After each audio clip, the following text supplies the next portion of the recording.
Puluhan mahasiswa berunjuk rasa di depan kantor Pemkab Situbondo pada Jumat 14 Juni 2024. Massa yang tergabung dalam Pergerakan Mahasiswa Islam Indonesia ini menolak rencana lanjutan terhadap kawasan eks lokalisasi Gunung Sampan. Mahasiswa menyoroti rencana Pemkab yang justru hendak membangun kawasan wisata karaoke di sana. Bupati Karna Siswandi dituntut untuk keluar kantor Pemkab Situbondo, namun tak kunjung keluar dan membuat massa kesal. Kericuan mulai terjadi sejak polisi menghentikan upaya mahasiswa membakar ban. Aksi dorong, lempar telur, dan lempar batu pun tak terelakkan. Polisi terpaksa mengamankan satu mahasiswa. Para mahasiswa mulai tenang setelah Sekda Kap Wawan Setiawan menemui massa aktivis.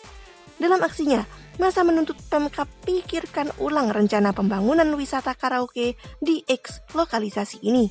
Mahasiswa menuntut bisnis prostitusi di Gunung Sampan ditutup dari ujung timur sampai ke barat. Namun, mahasiswa menilai pembangunan karaoke tetap tidak sesuai dengan jargon kota Situbondo sebagai kota santri, termasuk karena adanya potensi perdagangan miras di dalamnya. Hingga berita ini diunggah, Pemkab Situbondo hanya menjanjikan pengawasan ketat terhadap bisnis karaoke di Gunung Sampan. Ya, yang intinya adalah bahwa kegiatan prostitusi, kegiatan peredaran minuman keras, dan juga kegiatan karaoke ini bisa dilarang. Nah, tentunya kata dilarang ini adalah kata perbuatan hukum, yang tentunya akibatnya pun juga diatur dengan hukum. Nah, tadi sudah saya sampaikan bahwa terkait dengan perizinan itu adalah perizinan yang melalui OSS, di mana sesuai dengan peraturan perundang-undangan ternyata minuman keras dan karaoke itu masuk kategori rendah sedang,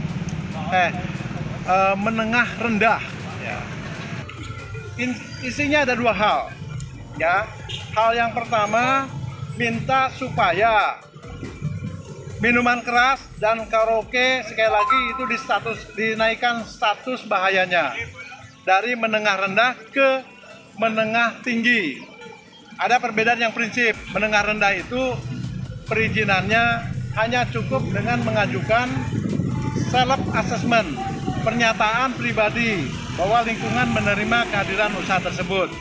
Nah, kalau menengah tinggi di situ bukan hanya self assessment, tetapi harus izin lingkungannya dengan UKL UPL. Nah, disinilah kita bisa mengendalikan. Nah, itu yang pertama ya, substansinya. Yang kedua, substansinya juga agar perizinan OSS ini juga memperhatikan peraturan perundang-undangan di tingkat lokal kabupaten, di mana kita punya Perda nomor 2 tahun 2018 tentang pengawasan dan pengendalian terhadap peredaran dan penjualan minuman beralkohol. Ini tidak semuanya bisa melakukan penjualan itu. Bahkan di Kabupaten Situbondo saya pastikan tidak ada ruang, tidak ada tempat yang bisa dijadikan tempat untuk berjualan alkohol. Karena di situ harus dilakukan di hotel berbintang 2. Kita tidak punya hotel berbintang 2, ya. Pak, sebenarnya alasannya untuk meningkatkan status ini apa sebenarnya, Pak?